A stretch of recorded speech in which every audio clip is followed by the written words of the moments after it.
A journey into the underground with Adam X. Sonic Room Podcast.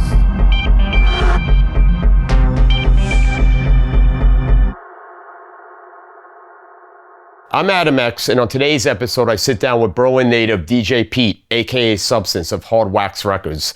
Pete and I have an in-depth conversation about his career as artist and DJ, Berlin techno history, the story of Hardwax, the origins of dub techno, and more. So sit back, relax, and enjoy this chat between two very good old friends. So Pete, it's good to have you on. Thank you for coming aboard. My pleasure. Good to see you, How you been? Adam. I haven't seen you since April. Everything fine? I know. You just popped into the shop. We had a little chat. Yeah, it was good to see you again there. It's good. Yeah, how's things going on with the record sales, the store? Everything is fine. People still buying the vinyl. It's pretty good at the moment. Yes, we have a lot of customers coming by. So after the move, everything turns out nicely. We have lots of space in the new shop. It's great vibe. So yeah, it's good. And we're in the craft work, and it's a very spacious place, and we love it there. It's nice. For those that don't know what shop we're talking about the legendary Hardwax Records. And Pete has been there pretty much since the inception. Did you first start working there when it first opened, or you came on board like a year or two later? Let's say a year later. So now it's about 34 years, I would say.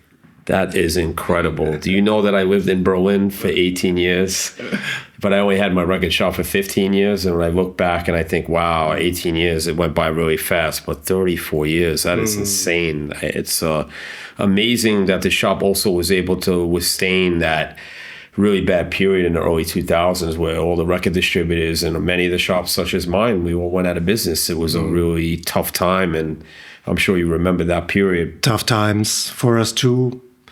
And we made it. So yeah, I'm very grateful to still be at the shop. Do you think that there was any other periods since that time that was ever that bad? I don't think so, right? No. It was really tricky. Of course, the pandemic was weird, for everybody in different branches, but still. So we survived, and I'm very happy about that. Do you think that in the pandemic, though, was probably more people buying records because everybody was at home bored, even though the post was pretty screwed up at that time, right? It was. I think that was a time when everybody made music, and then it took quite a while for them to release it, but people buy records, and it's a lot of records coming out. I've never seen so many news during a week coming out than these days, actually. So it's a lot, and we put the filter on, so we do not have every single new techno release, I would say, but still it's like a lot, so many. That's kind of the way it is these days with this amount of records, right? Like, I don't have a shop anymore, but as I was saying, I'm going to start ordering records for some friends in their shop, and I would just want to curate records more or less than trying to get every new record in, like how we used to, I think, do it. I'm sure you guys were pretty similar back in the 90s where you were carrying pretty much everything that was coming out in techno, even if it wasn't, even if it was like an obscure record that maybe only a few copies would sell of. I think nowadays the modus operandi for most is just because it's so oversaturated with the amount of vinyl, which is crazy because we're in a digital world. You wouldn't even think there's this many records out, but I noticed there's like 400 or 500 records out a month still. It's pretty wild. It's wild, and I like it still. It's like it's a variety. People can select. They have this pool of music, and they can select. It's a tough job, but it's challenging, and I want everybody to go through that. It's nice. I thought it was too much in the late 90s. I couldn't handle it. I go to the distributor to listen to the records every Monday, Watts Music in Long Island. And we would just have stacks, and I'd be there for 3 hours going through everything, right? We didn't have sound files back then online where you could go check things out from the distributor. You had to go in person if you wanted to listen to records. Not everybody even had that opportunity. I don't know how you guys were in Berlin with record distribution companies back then. Europe was always a bit different because there was so many, every country before the EU had their own distributor, right? And you had to buy from all of them. But in America, like Watts got bought from all those little companies. So we were able to get our stuff from one spot, where if you were in Hardwax, you probably were having to go through 10 different distributors to get the same amount of records, yes. I think. quite a few. So, but it was easy to keep an overview, you know. So, but it's still a lot of distributors to work with, and we also buy a little bit directly from people, and that's really nice to have some specials at the shop, you know. And what about yourself with buying records these days? You find yourself buying a lot of vinyl still? I know you digital DJing because I've played with you and I've known. Yeah, I love buying records, you know, still. I select a bit more, you know, but it's like let's say I buy a lot of records from the dubstep world and also reggae and house music. When I play techno, occasionally I buy a techno record that has 2 good tracks on it, so I buy the record. And what about all the records you have? How many records do you have? 10,000, 20,000, 30,000, 40,000, 50,000? I could do it like an auction here. Yeah, no. I think it's around 12,000, and it's quite a lot. So, but I'm happy with that. It's a nice amount to have. Is that the amount you've always had, or did you purge records? So you get rid of stuff over the years and sell? No, I never sold any records. So wow, okay, it's that. What I still got. That's a pretty good number for all those years. That you're very, you know exactly what you want, and you're not purging stuff out. Because I used to take stuff home from the shop and be like, oh, this is kind of cool. Then it would sit, and then a year later I'd be like, oh, I don't really need this. Now 20 years later, 30 years later, I'm just like, shit, I should have bought that record. It's $100. I know exactly what you're talking about. You know, these things happen, and then one discog's buying them, and I'm like, I could have paid $6 wholesale for that. Yeah. No, I have a bunch of records like that, you know, but there's, you know, at least, let's say there's a 5-tracker, and there's one great track on it. Sometimes it's not easy to play, but it's good music, and I kept it, you know. And then there is like this box, and sometimes I'm sharing these with like friends who are also like in DJing, for example, and I say, hey, let's go for it, you know. Maybe you can play these records and have some fun, you know. And how's your record collection? Is it in order like the shop is? Yeah, with that amount of records, you know. It's good to have a little system in your archive. So back in the days, we knew, okay, this is Adam X record from Sonic Groove. It's from New York, right? So it's in the US section, and we file it on the Sonic Groove or letter S. You know, these days you don't know where a record's from, so but you can still file it under the alphabet, right? So depending on what you like, the artist, you know, you can file it under the label. It's up to you, you know. That's so crazy because you know what? That's how my record collection is organized. I have all my old school Belgian techno in one section, all my old Dutch techno, you know, DJing, you know, Basic Energy, all those old school labels. And then I have the American records, but this stuff from post-millennium, like it'll just be electro or industrial techno. And those sections are broken down by country. Very good. So there you go. Yeah, you need a system. That's really good. I like that. So that's how it is. Let's get back into a little bit in the past. So before you were working in the record store, when were you first exposed to house and techno? You're originally from Berlin, right? Yeah, I'm from Berlin, Kreuzberg. This is my home. Actually, like your location now is very close to my house where I was born. So it's walking distance. So I've been here all my life. That's amazing. Because I don't meet that many people from Berlin. Even a lot of other people that are German that live here, they've been here for a long time. They're not really from Berlin. There's not so many people I know that are actually born and bred in Berlin in the techno scene. Well, some of our DJ colleagues are from West Berlin, like Ellen Alien, and Boris from Berghain, from Ostguton.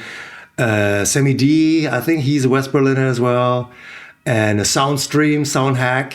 He's a West Berliner, so it's a few actually. So coming up in the early '80s into the mid '80s, when you know your music is choices are being formed, what were you listening to in the cops 80s? Coming, man! They're coming for you. What's that? The cops are coming again. Are they coming to get us? Yes. Again? Oh no, yeah. We keep having sirens going off over here, but now they just got the blue light on, right? I don't know what's going on out here. Can't get any peace in these cities. But as long as they're not blaring those sirens, I guess we're pretty good. But so growing up in the 80s, what were you listening to at that time? Disco, electro, funk, I don't know. Yeah, let me think. I think I was quite into like hip hop and synth pop. I liked it a lot. And I think I studied English in high school, and our teachers bought us a trip to London. And that was the first time when I heard acid house in London in the nightclubs. And that totally changed my mind, basically. And I had no idea. I thought it's a London thing, right? When they played acid house. And later on, I found out, oh shit, this is from Chicago. And I searched for the music. I went to the record shops in Berlin, and some of the local DJs, when I was in Berlin clubbing, they pointed out Hardwax. And I went there, and finally I got all these like imports from the US. And nobody had these, right? So I was really fortunate that at the time, it was around 90, I found out about acid house. And that was Boris bringing all that stuff in, right? True, because he was the only one who could speak English, actually. Right. I think you told me this story a long time ago. Yeah, he was good in speaking fluent all day American English, and that was the way he talked to the distributors in the US, and we got all the first releases. And what about parties? Were you going out to the early parties like Techno and stuff like that back in 1990, 89? Was, I guess, the clubs like, what was it, Planet was one of the clubs and stuff? I think Planet opened also in the early 90s. I went there a lot, and then Tresor opened. The first club, of course, was the UFO. Where Dimitri Hagemann was involved.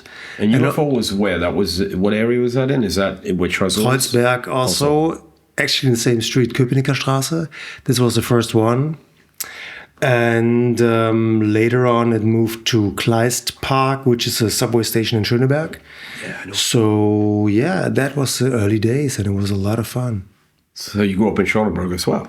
I went there. I mean, everything was so close, and wherever there was a party, wherever there was a illegal club, we went, We just found out about it and went. Yeah, were there more parties also in the West back then? Because it seems like there's nothing in the West now, like it's going out more towards Schoenberg and even more west. Was there stuff happening back then, like Charlottenburg and places like that? Can you find a party back then? Yeah, there were a few places. I went to Steglitz to acid house parties. And of course, I mean, there's a famous club called Metropol. And early in the morning, they were playing also a lot of acid house and early techno, so that was really, really, really fun. And what about when the wall came down in '89? Did this stuff start happening quickly in the west, in the east? Like by 1990, there were already parties happening out there. Yeah, there were parties happening, and you've had all these abandoned buildings and areas where people just put a sound system and just started to play music for the people. As a teenager, did you go explore in the East in Berlin? Like, was that like the place? I got to go check out what the hell is behind this wall. 89, 90, like just going on walking missions to see what it was like. And of course, we had walking missions with the school class. It was easy to go, and we went to all the beautiful museums, and we just walked around the street. And checked it out. It was really possible. Was it very abandoned there? Like, was there a lot of abandoned buildings? No, not really. Back then, everything was kind of like owned by the state, And also the kids were having a great time in a way, They had their little discotheques, of course, There were communities, dancing, nightclubs were also existing, So, but when the wall came down, it all exploded, and it was really fun. Wow. And as far as like techno music at that point, was it like, do you think there was a lot of people listening to it? Because it was already like really big in Belgium, already big in England, already big in Holland. But to me, my impression is that in Germany, it was not big yet. It almost took another year or two, 91, 92, where it kind of started to explode a bit here. Well, I don't know. I mean, it really started with Love Parade. I mean, when these guys went on the street, and promoted the music, and people knew about it because it was broadcasted on TV, right? So Oh, it was broadcasted yeah. like on mainstream TV. Yes, exactly. That's wild. And that's kind of, when everybody got to know about it, and then oh man, there's crazy music. It's a parade every year, so we got to go. So this was when it exploded in Germany. And did you go to what parade those years? Was it early years in 89, 90? I think I went to each Love Parade until 96. Okay. And I think then they moved to the big street in the center of the park, Yeah, I went to the one. And I think when it became like Million Ravers, I enjoyed it watching on TV a little bit. but I went there in like 97 and I was in and out. I couldn't deal with the crowds. I got mad anxiety and I bounced out within about 15 minutes. And then we played at Trezor that night. Can totally understand. I got to see it, but I was like, this is not for me. Yeah. It's not my thing. But it's good. It attracted a lot of people. The scene was vibing, so many parties.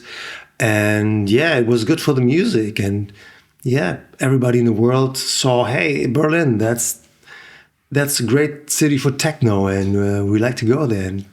So what was it like when you first started working in the shop? I guess it was in 91, right? Mm-hmm. So, and all the rave records were coming out and stuff like Dominator and T99 Anastasia. How many copies of a record like that would you sell back then? 300, 500? I mean, in total, yes. But we also bought stacks of like 30, and they were gone maybe within a week. And then we reordered, Right. So. But for example, also we could sell like, let's say like the first, one of the first Access records, we bought like at least like 500 and they were gone pretty quick. I would say probably X101 album. Something like this was selling a lot. I mean, you know how it is. Back in the days, you could sell like nearly 1,000. I mean, it's crazy. I know. Yeah. I mean, I can't even imagine even later. What do you think like Nice Jaguar sold? Because we sold almost probably 1,000 in New York on this record. It was crazy. Every person, house people, techno people, trance people, it was just like insane. I think that was the biggest record in our shop of all time. Yeah, I think so too. Yeah. Yeah, maybe also similar to the early Maurizio records like Vainquer, Liot, Berlin Classic. We sold a lot of. I mean, I can't even imagine how many Basic Channel records you guys have sold in the shop. I have no idea. Nobody knows the numbers. No, it's got to be a couple thousand of each one, I'm sure of it by now. So you're working in the shop. When did you first get gear and start making Substance stuff? That's, for those that don't know, he records the Substance. I don't know if I'm allowed to say that, right? It's really okay because that's my project. And it's still, I use it a lot. I use it quite a lot, And I remember that I actually bought my first synth on, let's call it like a secondhand, kind of like eBay platform in Berlin called Zweite Hand, which means secondhand. And I went through it's a newspaper, and you went through the sales every Saturday because it was super thick and people were selling a lot of gear. So I bought my first synth, I guess in 88, something like that. And I remember I asked my dad to take me to a studio, and we went in there and bought a DX100 for like 100 Deutschmarks. And I still have it. I have one in the bag, and it's going back to New York. It's such a cool synth. It's such a cool synth. And later I found out, okay, like Larry Heard, Lil Louis, they all used it, and I was like, oh wow, I also got it, And it's nice. I still have it. It's good. And it's cool because you can hear all your favorite Detroit records on there. Yeah. It's so much fun to figure out who was using this plastic synth, back in the days. And so I got that, and I got a 505 rhythm box. So, and I just played around with it, and it was, 1991. And my very good friend René, he's recording on the Vainquer. He was using some of my equipment for his first record on Maurizio. So yeah, it was fun. That was a day when we started recording music. And fortunately, I released my first Substance record in the end of 95. Is René involved in all the Substance records or some of them? Oh, he was never involved, but never involved. Never involved. But we use this other moniker, like the other alter ego called Scion, and this is both of us. And we recorded Scion, yeah, and we recorded the first Chain Reaction in '96, '95. I was thinking of the Scion, and I'm like, wait a minute. Yeah. I couldn't remember the name. That's René and me together. Right, because you guys did that amazing CD on Tresor. Oh yeah, the mix CD. It was fun. It's one of the best dub techno. It's fun. It's fun. And what was it? What was the story behind Chain Reaction? It was just a label that was Mark doing this label. Who was doing the A&R for Chain Reaction? I think it was a curated thing between Mark and Moritz. So Mark and Moritz were running Basic Channel, and I mean they were having so many friends in the electronic music scene in Berlin, amongst Monolake, Robert Henke, and Andreas Melvig, aka Podrix. Another head of Podrix was Thomas Köhner. So all these guys were also working in the mastering studio and releasing music frequently. And there was no platform, So Mark and Moritz got to know about that, and they started to do the label. And that was the birth of Chain Reaction. Were you guys doing like parties back then? I mean, I remember playing for you guys for Wax Treatment when you and Mark were doing that. Were you guys doing events in the 90s as well? Not really. I mean, there was Tresor, and René and I was playing at Tresor, and sometimes it was called the Hardwax DJ team, but we were never really throwing parties. And of course, there was this cool club in Potsdam called Wash House, and where René was curating the nights. So we've done a lot of parties there with Basic Channel and a few artists from Chicago and Detroit. So that was kind of like our home base in a way. Did Mark own a sound system back then? No, that was way before the sound system, yeah. I guess the sound system came, I think, shortly before 2005. Okay. Something like that, 2001, 2, 3, 4, 5, something like that. Now, what's your connection to the reggae dub thing? Are you into that? Are you into the reggae? Yeah, definitely. I mean, I think I started being interested in reggae in 96, 97, when I've worked at Hardwax for 6 years already. But I got access to the very cool, deep records from Jamaica, right? So there was like a recording artist called Scientist and King Tubby from Jamaica, which I really, really liked because they really stripped it down to the very basic. So just the bass, just the drums, and just the chords and the guitar, that's it. And they were really playing around with the equipment they've had in the studio back then. It was like a delay and reverb, and that's it. And they were doing all this crazy stuff, playing rhythms. And this is when I started loving it because it was so stripped down and basic. That was really fun. So, I mean, this stuff really does have a big influence on house and dub techno, especially, right? I mean, a lot of people probably don't know that out there when they think house music, that there's also this reggae influence, which is the dub part of techno. Because a lot of the younger generation that goes out now, I mean, what Basic Channel is like, I mean, this is a sound that is still very prominent in music today, right? I mean, even these guys haven't even made this stuff in almost 30 years now, pretty much. But yet, every time I'm listening to something online, every month I'm hearing those chords still, It makes me wonder if a lot of the people out there that listen to this music, the younger people, actually know that this comes from reggae music. Yeah, it's like going deep into the basics of music, and that's what I really like about it. It's like so stripped down, and then what you have, you can like play around with it. You equalize it, you put effects on it, but you keep the basic structure, right? So that's what it is. And so where is Substance these days in music? I don't think I've seen something in a while, Pete. It's been a long, long time since I have music. But I think the last remix I was releasing was also for Kaiser, a DJ colleague of ours, you know, and another remix. And that's about it. So, yeah. Is there a reason why you don't make so much music? I like DJing a lot. I like to focus on DJing. I reinvented the way of DJing when I started to DJ with CDJs. And for me, it's kind of like playing live in a way. And when I use CDJs, it's kind of, it's like using these machines like synth, right? So, and I layer a lot of stuff. So that's my main thing to do.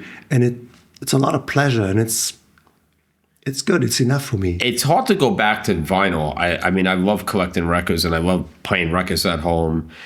But sometimes I'm also not playing records at home because I'm working and I don't want to keep getting up to switch the record over, right?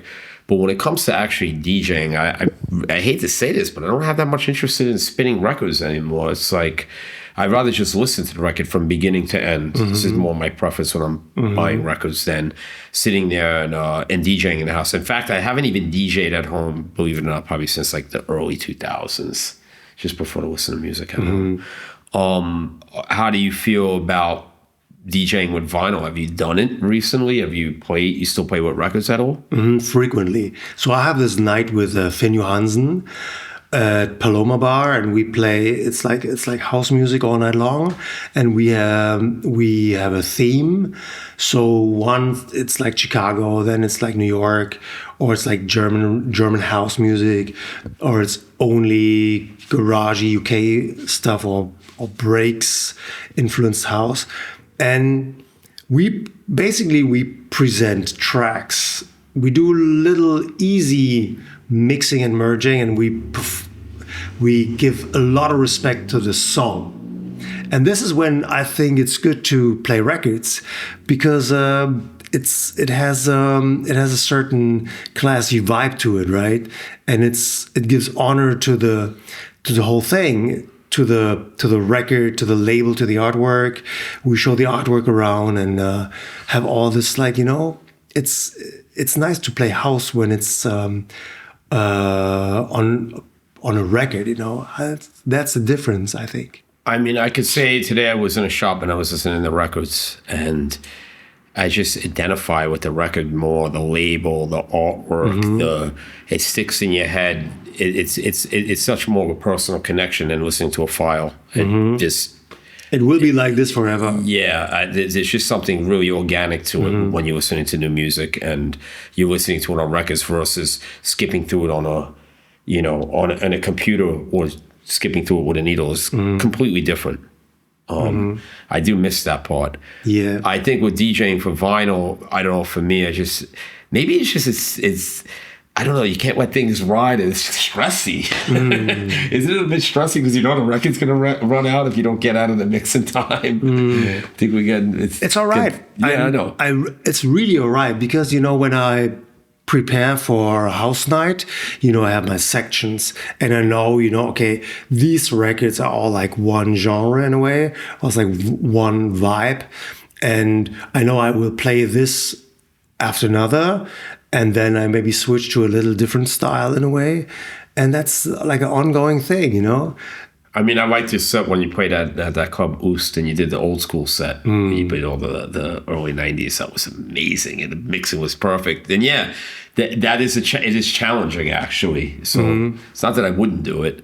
I think the main reason why I wouldn't do it is I don't want to bring out all these expensive records now, because these records are like, some of these records are like $50 to $100 to $200 now. It's crazy. Yeah, no, you know, it's like you don't want to bring them out, and then, you know, there's like, it's all moisture in the club and your sleeves are all bent up. Yeah, and you're like, you know. It's all right. I don't mind. I'm not a collector of records, you know. I'm a DJ. I play vinyl, covers all like fucked up, you know, and scratches, and it's sometimes dirty, you know.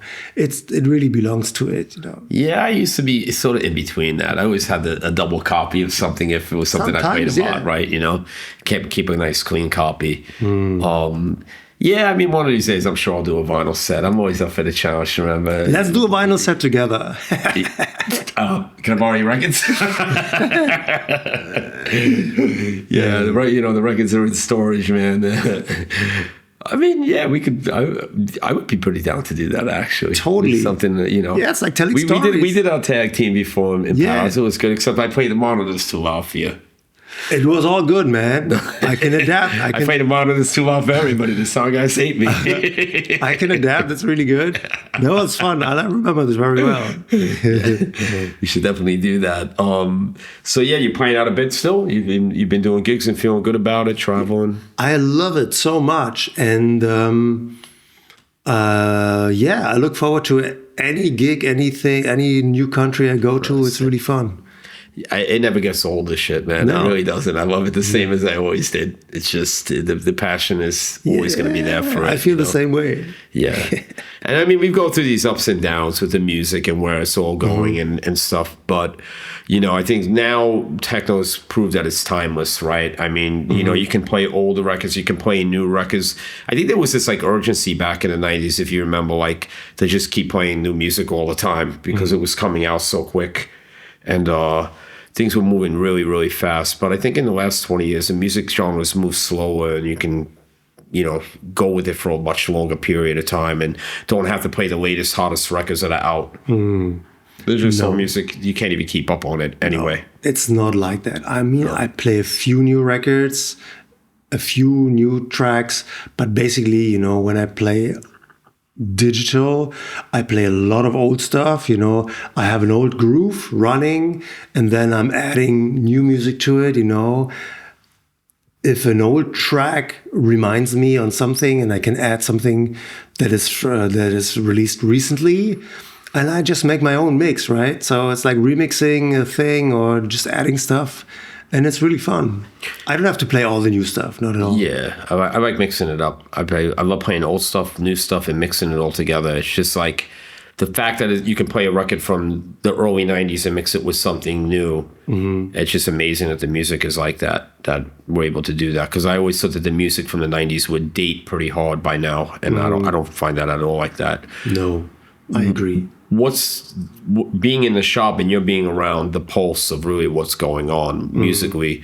Is there anything new and hot out right now that I don't even know about? Is it some new genre? I mean, I know the bass music from the UK was pretty popular for the last few years. Is there something that's coming up?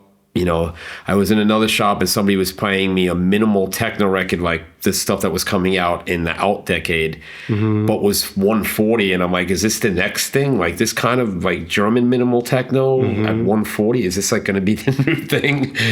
I was like, that's kind of strange. I haven't heard anybody do something like that at a fast tempo, you know? So what's cracking? What's coming out? What's something... What's the new shit coming? It's a good, interesting story. It's hard to tell because you have so many different genres right now, and I think I appreciate this fast, funky techno. You know, that's around. You know, that's like 140, a bit faster. I really, really like it. You know, when it's like really, it's like Robert Hood records. You know, a little faster. And then sometimes they were adding these little like very short fragments in the music. So there is something like that happening. So the tempo is good, you know, as long as it's funky, I'm totally with it. And what about the space music from the UK? I don't know that much about it, to be honest with you. I know a bit. Listen to it. Is this a genre that's quite big in the shop, since you guys have always used to be pretty big with the drum and bass and stuff like this as well? Is it selling well in Germany, or is it popular or no? So it's popular because it's also music between all these genres.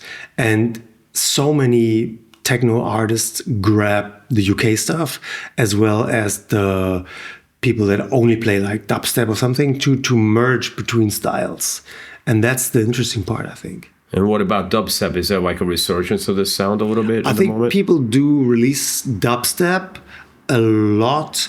I think it's a lot digital, not so many records these days, but the genre is really heavy and really good. And it's very vibrant. It's such a great genre. And I can't wait to see all these dubstep artists in the in the next weeks when I go to Outlook Festival, and that's really UK and jungle and dubstep festival. And I really like to see all these artists, and I'm looking forward to that. And so I'm a big dubstep fan. And you're a big what? Dubstep fan. It's like older stuff or stuff that's now? Like, well, the music stays kind of the same, but within you have like all these like nice styles and weird alien type of tracks around, and yeah, I'm just absorbing all these, you know, and have a great time. Is there still any love for my beloved industrial techno in the shop? The slow stuff. I think a lot of the younger people think that industrial techno is this fast 140 stuff, but real industrial techno is 130, and it's, you know, more industrial, right? Is there still an interest into the sound at all? It seems to me that it's waned a lot since the pandemic, but I'm not in the shop, so I don't know if people still buying this stuff as well. I don't really know. Yeah, of course. I mean, there's hard techno, and there's, of course, like the more, let's say, slower machine music, and it's still around for sure, you know. But you know how it is. It's like these styles, they are present, and sometimes they are a bit more in the underground, but it's always there. Any particular records that are selling a lot at the moment? Anything that's super big at the moment in techno?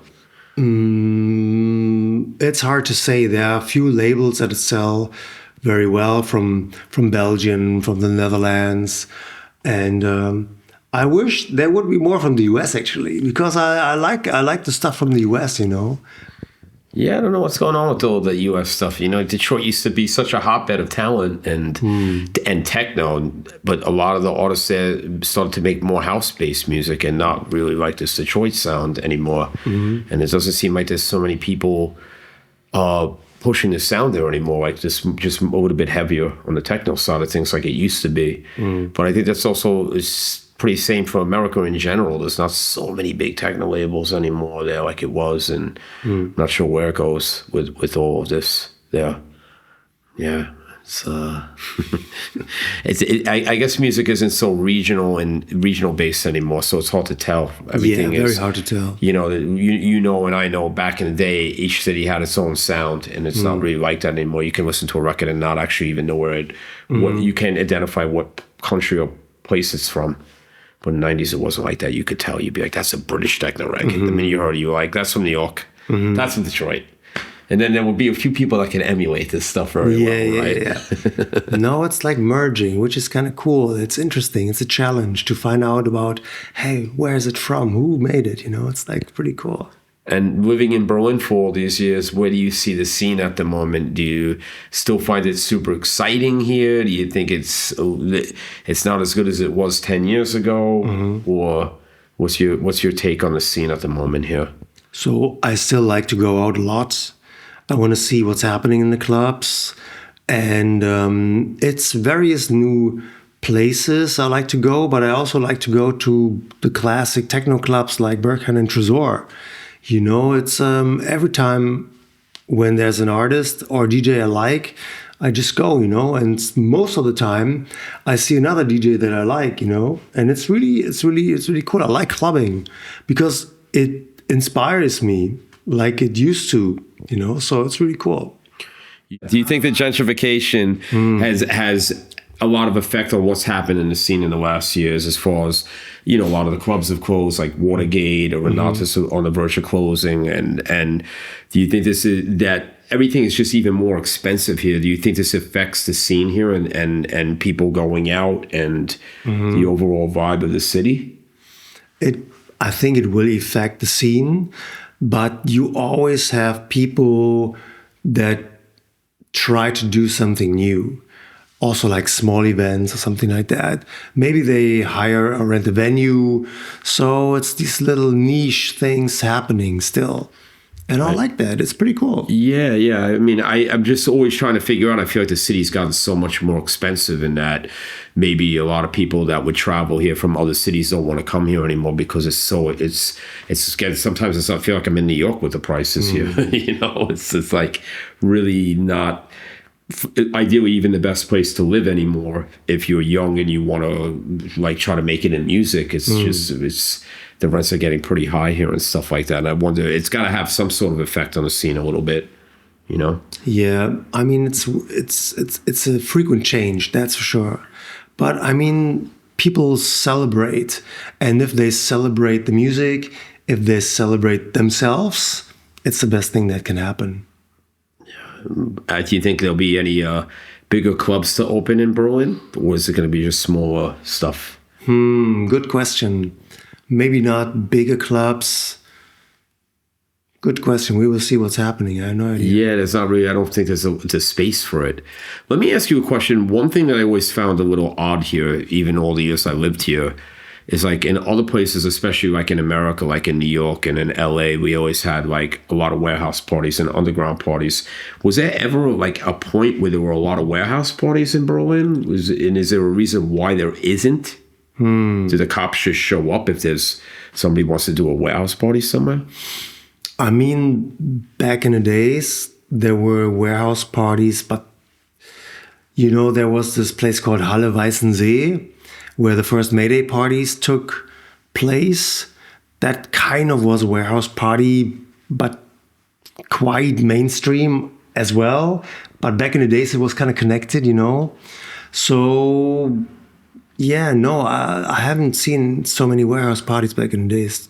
Do you think there's a reason because the cops will show up and they'll shut it down, or it's just not, the club's always just been that strong here? I don't know. It was more like club scene, you know, more clubs in Berlin. Yeah. It's weird. I can never really put my finger on that here. I think all the years that I've here, even when we first started hanging out when I moved here, was there was definitely a little bit more underground parties going on because it was a little bit before the gentrification really kicked in. There used to be still a lot of abandoned buildings. I remember a few things happening, like minimal techno parties, but not with headliner DJs, like younger kids probably just getting a generator and doing a party somewhere. And I don't know if that's even still happening anymore on the side. Not really. I'm not so sure, but it's it would be cool. I would totally go to a warehouse party. Yeah, I like that. I always like the being able to go to a new location that you've never been before. Don't you find it boring to go to the same places all the time for so many years and years? I need some new energy sometimes. You know, it's like, I think in New York right now, there's a lot of cool things happening like this. You know, you can walk down the street and then you're like, where the music's coming out of that warehouse building over there, like in Bushwick or in Williamsburg and stuff. And it's pretty exciting, actually, at the moment in New York. It's sounds great. I will definitely go to New York soon. You need to come back. How was your gig in Detroit? You were over. And yes, it was really good. I fell in love with Detroit again. It was really fun to see everybody, you know. And I really enjoyed traveling with Mark Ernestus and Arthur from Hardwax. So that was really cool. And yeah, I mean, pure love.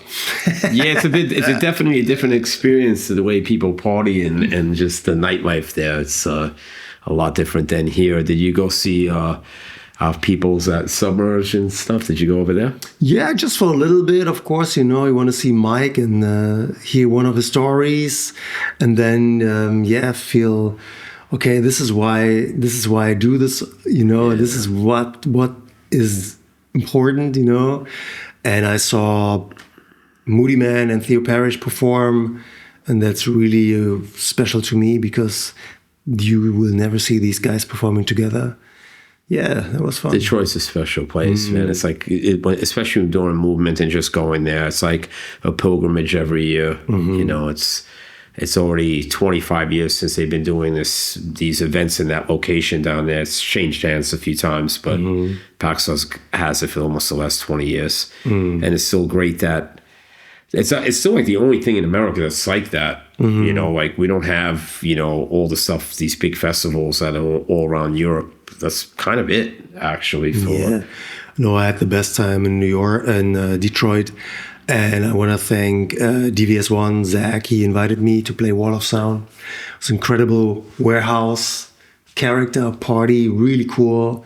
So yeah, it was nice to be back in the US. Yeah, those Wall of Sounds were big thing at the raves back in the day in America. It started in LA. I think I played on one in '92 called the Shredder. It was a beast. JBL system. Can you imagine JBL? Like, but that was the hot shit back then. Yeah. And then, actually the next ones were in Minneapolis, where Zach is from. Woody McBride used to do these huge walls.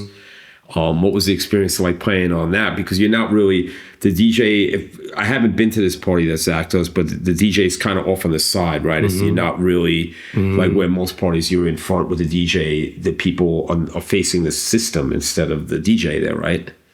So yeah, I have so much respect for the sound system because it's so strong, and you have to be gentle in a way, you know, and really see how you play things, and the people react to it. It's nice. It's different to use a sound system, I would say.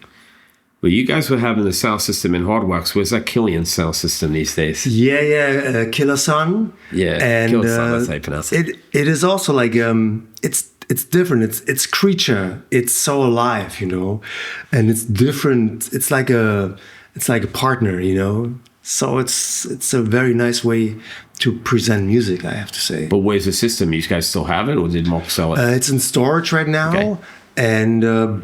So at the moment, it's there, so nobody's using it, but you never know what's happening. And I know Mark opened this open ground thing in Wuppertal. Yeah, have you been playing there a bit? I've been there. I was there just for fun to experience the sound system, and I was playing in the big room and in the small room, and it's really cool. It's something, you know, if you have all these years of experiencing music, right, and sound and clubs, and you go there and you appreciate it because it's very thoughtful.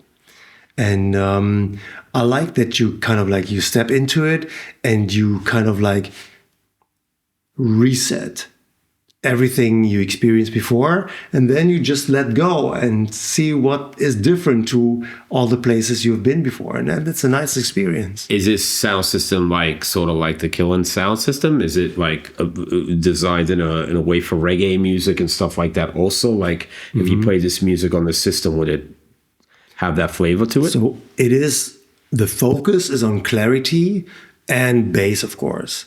So, but the key thing is that you have no reverberations in the whole room. And that makes a difference. So whenever you're in a room that has no feedbacks and no things that are bouncing off the wall, then you see the difference. And that's the key thing. Yeah, they keep saying it's the best system in the world at the moment. It's, I mean, maybe that's a high title. Maybe there are like as good systems, you know, but the cool thing is the room and the way everything is set up, right? So it's a nice workspace. And also as a person to enjoy music, I can highly recommend it.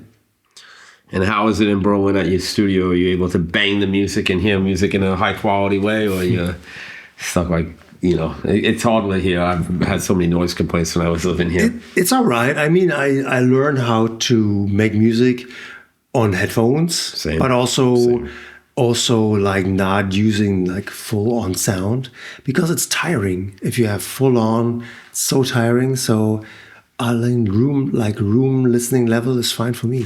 Yeah, I do all my music in headphones. What headphones do you use for yours? I've had biodynamic, and they were not the closed ones. They're like half open, so which is pretty cool.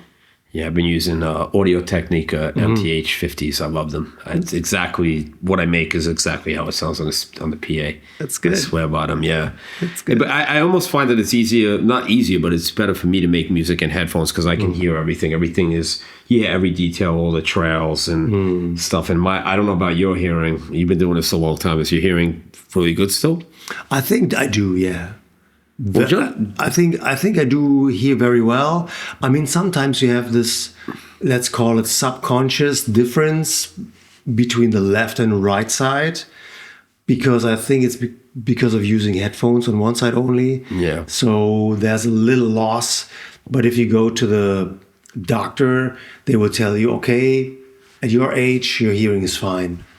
And that makes me That's happy. good because mine is bad. Mine's been bad for 20 years, but I don't think you guys have these bad sound systems we had in America in the early 90s when you go to the rave and they have like these PV guitar monitors, you know, that they would use at rock concerts, like rock venues, not concerts. Did a lot of damage in the younger years. Yeah, You know. I mean, we've had bad systems here as well, but sometimes you try to escape the bad sound and find the sweet spot, even in the club. So that's also good. I think you guys had good sound systems here, but the DJ mixes, I used to hate them, those Rodex. They were lines that around. are this long. I know they were around. You loved them? Well, no, I don't have a preference, but back in the days it was all about Vestax. Oh, which one? Vestax. Vestax. Yes. You liked Vestax. I like the new marks, the 1776, the old ones. Those are the early 90s. The Vestax came a little bit more to 94, 95, and then it was Stanton, right? Also, they were making the mixes. I don't really like the Vestax, no. We were using in New York at the time the Rain, R-A-N-E, those were really popular. They're super good. Or the Uris, the house mixes were in most of a lot of the clubs. I think they were very popular in the US. Yeah. No, the Uris I only ever saw in the US and in the UK. I never saw them in Germany back then. Yeah, never in Europe. But they're amazing. They're actually amazing mixes to mix on. I remember Rodek, they've had them here. Yeah, the Rodex were really big in Germany. I remember that. Yeah. That's true. And then I was on the Pioneer pretty early. I had a Pioneer 500 for years in the 95. But I don't think they were really good for playing out. They would distort the sound. The earlier ones, they were not so good if they were in the red. Yeah. No, it's really good now with Ellen Heath. I'm really happy with these mixes now. Yeah. Pretty good.